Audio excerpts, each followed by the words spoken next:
పశు విజ్ఞాన్ బడి ఛానల్కు తిరిగి స్వాగతం. నేను మీ డాక్టర్ అని. ఇంతవరకు మీరు ఈ ఛానల్ని సబ్స్క్రైబ్ చేసి ఉండకపోయింటే ఛానల్ని సబ్స్క్రైబ్ చేయవలసిందిగా కోరుతున్నా. డైరీ ఫామ్ పెట్టేందుకు గరిష్టంగా 35% వరకు సబ్సిడీ అందించేటటువంటి కేంద్ర ప్రభుత్వ PMEGP పథకంలో ఏ విధంగా దరఖాస్తు చేసుకోవాలి, ఎలా దరఖాస్తు చేసుకోవాలి, ఎక్కడ దరఖాస్తు చేసుకోవాలి, అలాగే సబ్సిడీ ఏ విధంగా పొందాలని చాలామంది పాడి రైతులు అడగడం జరుగుతుంది. సో దీనికి సంబంధించి ఈరోజు మనం ఈ వీడియోలో ఈ PMEGP పథకంలో ఏ విధంగా దరఖాస్తు చేసుకోవాలి, అలాగే సబ్సిడీ పొందడానికి ఏం చేయాలి అన్నటువంటి విషయాలను మనం తెలుసుకుందాం. అయితే ఇందుకు ఎవరైతే డైరీ ఫామ్ పెట్టాలనుకుంటున్నారో వారు ముందుగా మీ యొక్క బ్యాంకును సంప్రదించి మీకు ఎంత లోను పొందేటటువంటి ఎలిజిబిలిటీ ఉంటుందో ముందుగా తెలుసుకొని ఆ అమౌంట్కు సంబంధించి మీరు మీ యొక్క డైరీ DPR ప్రాజెక్ట్ను రెడీ చేసుకోవాల్సి ఉంటుంది. తర్వాత ఇప్పుడు నేను చెప్పే విధంగా ఇక్కడ మీరు దరఖాస్తు చేసుకోవాల్సి ఉంటుంది. సో ఇప్పుడు ఆ దరఖాస్తు ఎలా చేసుకోవాలో చూద్దాం. ముందుగా గూగుల్లో PMEGP అని సెర్చ్ చేసినట్లయితే PMEGP హోమ్ KVIC అనేటటువంటి వెబ్సైట్ వస్తుంది. దానిపైన క్లిక్ చేస్తే మనకు PMEGP వెబ్సైట్ ఓపెన్ అవుతుంది. అక్కడ application for new unit apply అనే దానిపైన క్లిక్ చేస్తే మనకు అప్లికేషన్ ఫామ్ ఓపెన్ అవుతుంది. ఇక్కడ మన యొక్క ఆధార్ నెంబర్ ముందు ఇవ్వాలి. తర్వాత మన పేరుకు ముందు ప్రిఫిక్స్ మేల్ అయితే శ్రీ అని, ఫిమేల్ అయితే శ్రీమతి అని సెలెక్ట్ చేసి నెక్స్ట్ మన పేరును టైప్ చేయాలి. ఆధార్ కార్డులో ఏ విధంగా అయితే ఉంటుందో ఎగ్జాక్ట్గా అదే విధంగా పేరును టైప్ చేయాలి. నెక్స్ట్ మన సబ్సిడీ కోసం ఏ ఏజెన్సీని మనం కావాలనుకుంటున్నామో ఆ ఏజెన్సీని మనం సెలెక్ట్ చేయాలి. నెక్స్ట్ మన యొక్క స్టేట్ నేము మనం సెలెక్ట్ చేయాలి. తర్వాత మన యొక్క డిస్ట్రిక్ట్ నేమ్ను సెలెక్ట్ చేయాలి. డిస్ట్రిక్ట్ నేమ్ సెలెక్ట్ చేసిన వెంటనే మనకు మన యొక్క సబ్సిడీ స్పాన్సరింగ్ ఏజెన్సీ యొక్క ఆఫీస్ అడ్రస్ వస్తుంది. అక్కడ సర్కిల్లో మనం క్లిక్ చేయాలి. నెక్స్ట్ వచ్చేసి మన యొక్క జెండర్ను ఇవ్వాలి. నెక్స్ట్ వచ్చేసి మన యొక్క డేట్ ఆఫ్ బర్త్ను ఎంటర్ చేయాలి. ఆధార్ కార్డులో ఏ డేట్ ఆఫ్ బర్త్ అయితే ఉంటుందో ఎగ్జాక్ట్గా అదే డేట్ ఆఫ్ బర్త్ను మనం ఎంటర్ చేయవలసి ఉంటుంది. నెక్స్ట్ మన యొక్క సోషల్ కేటగిరీ ఇవ్వాల్సి ఉంటుంది. నెక్స్ట్ మన యొక్క స్పెషల్ కేటగిరీ ఏమైనా ఉంటే అంటే ఫిజికల్ హ్యాండిక్యాప్డ్ కానీ అలాగే మిగతా ఏమైనా స్పెషల్ కేటగిరీ ఉంటే అది మనం ఇవ్వాల్సి ఉంటుంది. నెక్స్ట్ ఎడ్యుకేషనల్ క్వాలిఫికేషన్ మనం సెలెక్ట్ చేయవలసి ఉంటుంది. 10th అయితే 10th, ఇంటర్మీడియట్ అయితే ఇంటర్మీడియట్, గ్రాడ్యుయేషన్ అయితే గ్రాడ్యుయేషన్ అని సెలెక్ట్ చేయాలి. కమ్యూనికేషన్ అడ్రస్లో నెక్స్ట్ మన యొక్క విలేజ్ అడ్రస్, తర్వాత మండలం అడ్రస్ ఇవ్వాల్సి ఉంటుంది.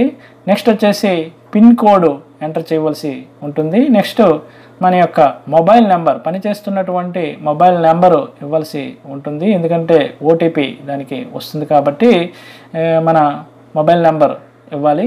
నెక్స్ట్ వచ్చేసి ఈమెయిల్ ID ఇవ్వాల్సి ఉంటుంది. నెక్స్ట్ వచ్చేసి మన యొక్క పాన్ కార్డ్ నెంబర్ను మనం ఎంటర్ చేయవలసి ఉంటుంది. Next unit location rural urban అనేది ఇవ్వాల్సి ఉంటుంది.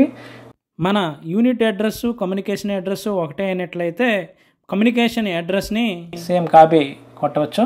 నెక్స్ట్ వచ్చేసి మన యొక్క టైప్ ఆఫ్ యాక్టివిటీలో మనది ఈ సర్వీస్ సెక్టర్ కింద వస్తుంది కాబట్టి సర్వీస్ అని సెలెక్ట్ చేయాలి. నెక్స్ట్ యూనిట్ టైప్లో మనం ఇక్కడ సెర్చ్ దాంట్లో డైరీ DAIRY అని సెలెక్ట్ చేస్తే ఈ విధంగా మనకు dairy milk and other products అనేటటువంటి ఆప్షన్ కనిపిస్తుంది. దానిపైన మనం సెలెక్ట్ చేసి ఓకే అని ప్రెస్ చేయాల్సి ఉంటుంది. నెక్స్ట్ మన యొక్క ప్రోడక్ట్ డిస్క్రిప్షన్, సో డైరీ అయితే మిల్క్ అని సెలెక్ట్ చేయాలి. నెక్స్ట్ EDP ట్రైనింగ్ అయ్యిందా లేదా అనేది అడుగుతుంది. So EDP training compulsory subsidy release కాబట్టి EDP ట్రైనింగ్ ముందు అవ్వాల్సి ఉంటుంది. అది ఎలా చేయాలనేది నేను తర్వాత చెప్తాను. సో EDP ట్రైనింగ్ డీటెయిల్స్ ఇచ్చిన తర్వాత మన యొక్క ప్రాజెక్ట్ కాస్ట్ అడుగుతుంది. సో క్యాపిటల్ ఎక్స్పెండిచర్ ఎంత, అలాగే వర్కింగ్ క్యాపిటల్ ఎంత అనేది ఎంటర్ చేయాలి. సో ఇది ముందు మనం DPR ప్రిపేర్ చేసుకున్న తర్వాతే ఇది ఎంటర్ చేయాలండి. సో ఇక్కడ 7 లక్షలు క్యాపిటల్ ఎక్స్పెండిచరు, 2 లక్షలు వర్కింగ్ క్యాపిటల్ ఇచ్చాను. సో మొత్తం ప్రాజెక్ట్ కాస్ట్ 9 లక్షల కింద ఎంటర్ చేయడం జరిగింది. నెక్స్ట్ వచ్చేసి ఎంప్లాయ్మెంట్ ఎంతమందికి ఇస్తున్నాం అనేది సెలెక్ట్ చేసుకోవాలి. నెక్స్ట్ మనకి లోన్ ఇస్తున్నటువంటి బ్యాంక్ డీటెయిల్స్ మనం చూడాలి. ముందుగా బ్యాంక్ నేమ్ సెలెక్ట్ చేసుకోవాలి.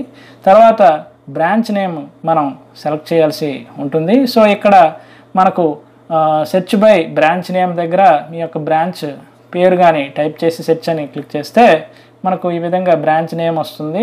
సో అక్కడ సెలెక్ట్ అని క్లిక్ చేస్తే ఇక్కడ బ్రాంచ్ నేమ్ సెలెక్ట్ అవుతుంది. నెక్స్ట్ వచ్చేసి మనం ఈ పిఎంఈజీపీ నుండి ఎక్కడ తెలుసుకున్నాము అనేటటువంటి డీటెయిల్ అడుగుతుంది. సో ఫేస్బుక్, వాట్సాప్ ద్వారా ఏ విధంగా తెలుసుకున్నారు అనేది మనం ఇచ్చి సేవ్ అప్లికేషన్ కొడితే మనకు నెక్స్ట్ స్టెప్కు వెళ్ళడం అనేది జరుగుతుంది. ఇక్కడ అప్లికెంట్కి ఒక ఐడి ఉన్న పాస్వర్డ్ వెళ్ళడం జరుగుతుంది.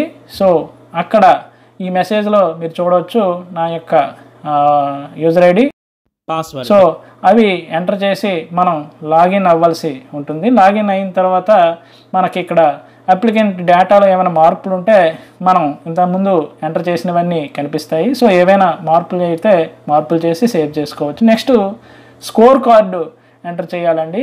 స్కోర్ కార్డ్ అంటే ఇక్కడ కొన్ని క్వశ్చన్స్ ఉంటాయి. క్వశ్చన్స్కు మనం ఆన్సర్స్ సెలెక్ట్ చేయవలసి ఉంటుంది. ప్రతి ఆన్సర్కు కొన్ని పాయింట్స్ అయితే ఉంటాయి. సో ఈ పిఎంఈజీపీలో మనకు సబ్సిడీ రావాలంటే 100కు మినిమం 50 పాయింట్లు దాటి ఉండాల్సి ఉంటుంది. ఫైనల్గా డిక్లరేషన్ సెలెక్ట్ చేసి క్లిక్ చేసినట్లయితే ఇక్కడ నాకు 92 మార్క్స్ వచ్చినట్టుగా చూపిస్తుంది. నెక్స్ట్ వచ్చేసి ఫైనల్ది అప్లోడింగ్ సెక్షన్ అండి. డాక్యుమెంట్స్ ఇక్కడ మనం అప్లోడ్ చేయాలి. ఇక్కడ మనకు ఒక 6 రకాల డాక్యుమెంట్స్ అప్లోడ్ చేయవలసి ఉంటుంది కాబట్టి వీటిని ముందే మనం రెడీ చేసి సిస్టంలో ఉంచుకోవాలి. ఒకటి పాస్పోర్ట్ సైజ్ ఫోటో, అలాగే ప్రాజెక్ట్ ప్రొఫైలు, ప్రాజెక్ట్ రిపోర్టు, అలాగే క్యాస్ట్ సర్టిఫికేటు, అలాగే రూరల్ ఏరియా సర్టిఫికేటు, అలాగే ఈడిపి ట్రైనింగ్ సర్టిఫికేటు, అలాగే హైయర్ ఎడ్యుకేషన్ సర్టిఫికేటు అన్నీ కూడా అప్లోడ్ చేసినట్లయితే ఫైనల్ స్టెప్కి మనకు ఉంటుంది ఫైనల్ సబ్మిషను.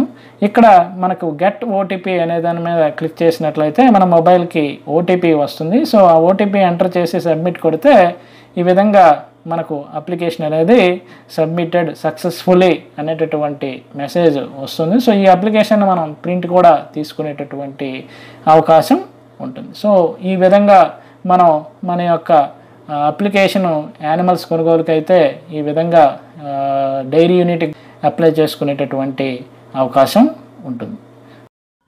సో ఈ విధంగా దరఖాస్తు చేసుకున్నాక మీ యొక్క అప్లికేషన్ అనేది ఆన్లైన్లో మీ యొక్క సబ్సిడీ స్పాన్సరింగ్ ఏజెన్సీకి వెళ్ళడం జరుగుతుంది. వాళ్ళు మీ యొక్క అప్లికేషన్ని పూర్తిగా పరిశీలించి మీ అప్లికేషన్ కరెక్ట్గా ఉన్నట్లయితే వారు మీ అప్లికేషన్ని బ్యాంకుకు ఫార్వర్డ్ చేయడం జరుగుతుంది. సో బ్యాంకు వారు అప్పుడు మీకు లోన్ రిలీజ్ చేయడం జరుగుతుంది. సో లోన్ రిలీజ్ అయిన తర్వాత మీ యొక్క సబ్సిడీ అనేది ఆ బ్యాంక్ అకౌంట్లోకి వేయడం జరుగుతుంది. సో ఈ సబ్సిడీ అమౌంట్ అనేది మీకు వెంటనే ఎవరు ఆ అమౌంట్ను 3 సంవత్సరాలు వాళ్ళు హోల్డ్లో ఉంచడం జరుగుతుంది. అయితే ఇదే అమౌంట్ మీ యొక్క లోన్ పోర్షన్లో వారు ఆ అమౌంట్ సపోజ్ మీకు ఒక 2 లక్షల సబ్సిడీ వస్తే మీ యొక్క లోన్లో ఆ 2 లక్షల అమౌంట్కు వారు ఇంట్రెస్ట్ వేయడం అనేది జరగదు. సో ఇక్కడ ఇంట్రెస్ట్ ప్రాబ్లం ఉండదు. సో ఈ విధంగా 3 సంవత్సరాలు అయిన తర్వాత మీ యొక్క సబ్సిడీ అనేది మీకు అందించడం జరుగుతుంది. సో ఈ విధంగా మనం డైరీ ఫామ్ పెట్టేవాళ్ళు పిఎంఈజీపీ వెబ్సైట్లో దరఖాస్తు చేసుకొని సబ్సిడీ పొందేటటువంటి అవకాశం ఉంటుంది. మరొక మంచి వీడియోతో మళ్ళీ మీ ముందుకు రావడం జరుగుతుంది. అంతవరకు సెలవు. నమస్తే.